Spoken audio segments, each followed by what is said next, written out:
Here we are doing a Walmart dupe DIY, and you will need 2 of these candles from Dollar Tree. I got the tall LED pillar candle and this smaller, wider one. It does have a design on it, but we're going to cover that up.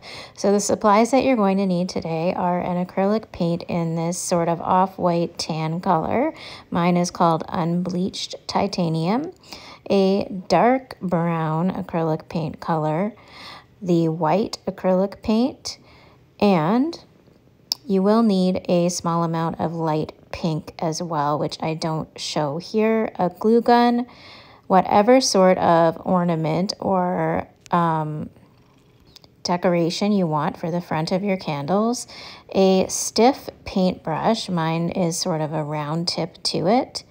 You will need a sanding sponge or paper if your candle is not made of wax. These ones from Dollar Tree actually do have a real wax coating on them, which I was surprised about. And this is some white gesso. So the first thing we're going to do is get a styrofoam plate and put our gesso out on our plate and put some rubber gloves on. So we're going to dip the paintbrush in and start applying the gesso to the candle. And what gesso does is it's an undercoat that you put on before the paint, and it's going to make the surface tackier so that the paint adheres to your project better. If these were not a real wax coating on them, we would want to sand the candle first to help the gesso stick better to the candle. So you can see I fast forwarded through and I have the first candle completed, and I'm moving on to the second. The one without the design, the paint goes on a lot smoother and faster. And if you get any on your hand, don't worry about it. Even if you don't have rubber gloves, it will come off with soap and water. So the next process here is to just let this gesso dry. It doesn't take very long to dry, but you can use a hairdryer to dry it if you're impatient. You can see most of it was dry, so I'm going to move on to the next step here with my off-white paint color. And if you don't have this color, you could always try mixing your brown with a lot of white to make sort of this tan color. So here's also my white paint going onto the tray, and this is the sort of light blush pink color. Now there are sort of pink undertones in birch bark if you haven't noticed before, which is why you don't really need a lot of this paint, and we're just going to use a tiny bit of it. So I'm getting that unbleached titanium or really light beige paint on my brush, and I'm going to start applying it on top of the dried gesso, and we're going to go in a side-to-side pattern to make sure that we emulate the direction of the grain of natural birch bark.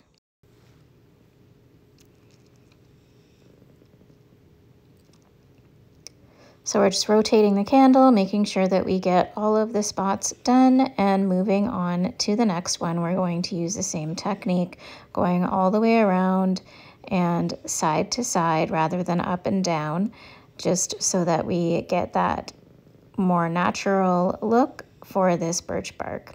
And these are going to be great for Christmas, but you could also keep them up, you know, throughout the winter, depending on what decoration you choose for the front of your candles. I just walked around Dollar Tree and got one that I thought would match my decor with the buffalo plaid print on it, and make sure that the decoration is not too small or too big. So here I have mixed a little bit of white into that beige, and I'm doing a lighter color on top just to start putting in those different shades of colors and that you will see on a natural birch bark. So I'm sort of just dabbing it on in a random pattern and then going back with the paintbrush and spreading it out. We don't want to cover all of the surface the way we did with the first round of paint. And I added a little bit more white here, and I'm just going around and doing the same thing. So placing it on in random spots and spreading it out a little bit. Now we are going to go in with just the white and the titanium or tan with a tiny little bit of pink. and do the same thing on the other candle. Random spots going from side to side again, not vertically, and spreading this out. And the little pinkish undertones will really help this project look realistic. You could get these candles off of Amazon or anywhere you want. I just got them from the Dollar Tree because I'm always shopping there anyways. And I think they turned out really well. So again, just that random placement of the paint and then spreading it out. I'm sorry if you can hear my pets purring and making noise behind me as I do this audio because they are just lying all around me. And now I'm just sort of going side to side with the paintbrush in broader directions to really just get that grain of the birch bark going. Now I'm going to put the dark brown down on the plate. You won't need a lot of this either. And I switched to a smaller brush with a flat end on it. And you can see I hardly have any paint on my brush here. And I am going to just go side to side the same way we've been doing this whole time, but we want the narrower lines. Now I'm just dabbing it randomly with the side-to-side strokes around the candle. And then you're going to see me blending it in. So this is going to add to all of the undertones in the birch bark as well. So there you can see it blended in so that we have our multiple shades. And we will be adding more detail with the brown in a little bit.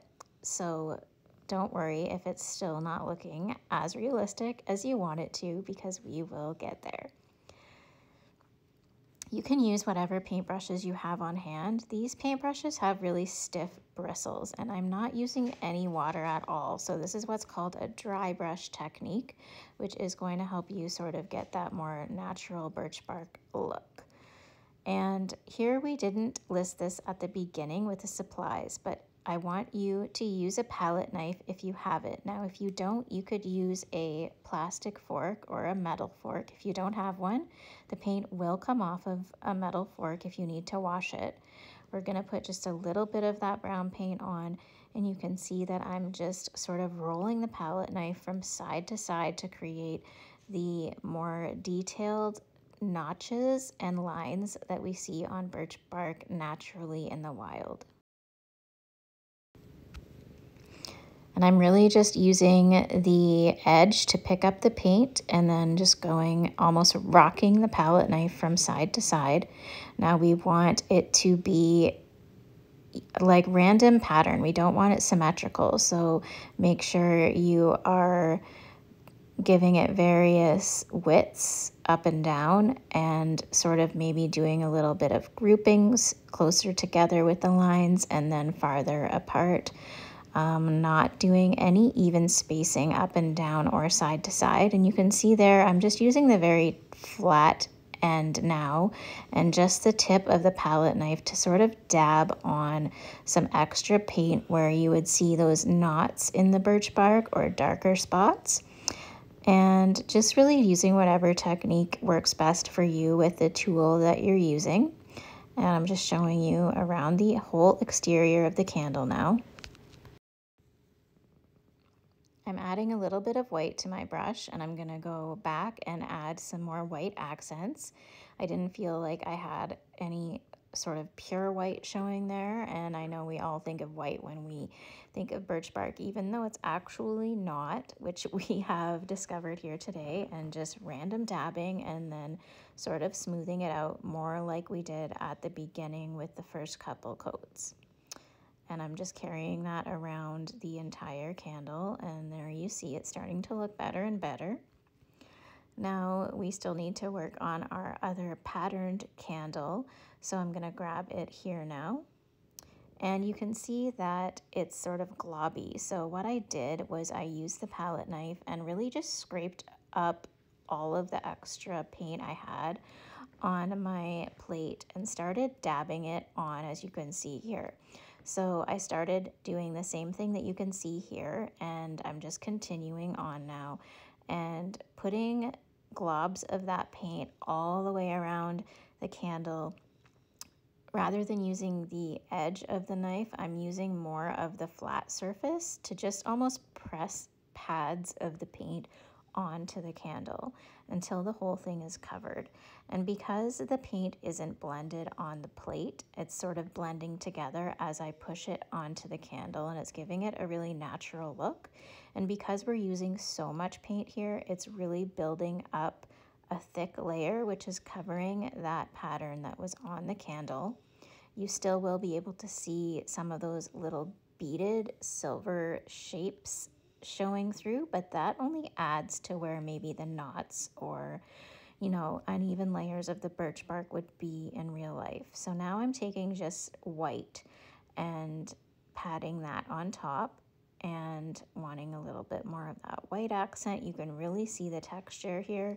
And next to the other one, we use different techniques, but I like both of them equally.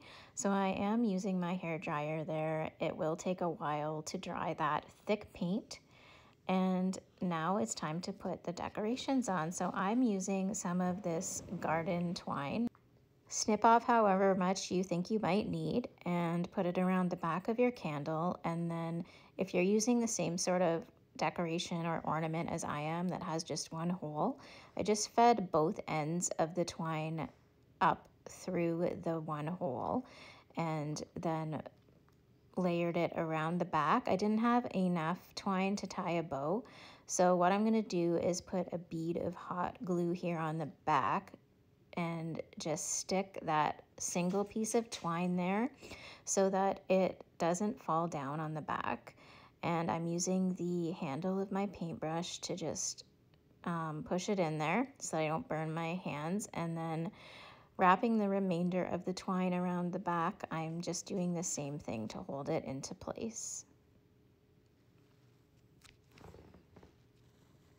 So you can see here the finished product. I really, really like it. And now we're just going to do the same thing with the other candle. Depending on the decoration you choose, you might have to attach it differently, but I think that these candles turned out even better than the Walmart ones. The only difference is that these ones don't have a timer. So if you guys enjoyed this DIY video, I would invite you to subscribe to my channel and turn on that notification so that you don't miss my next DIY video, which will be coming out shortly. Thank you so much for hanging out with me, guys, and remember to stay frugal.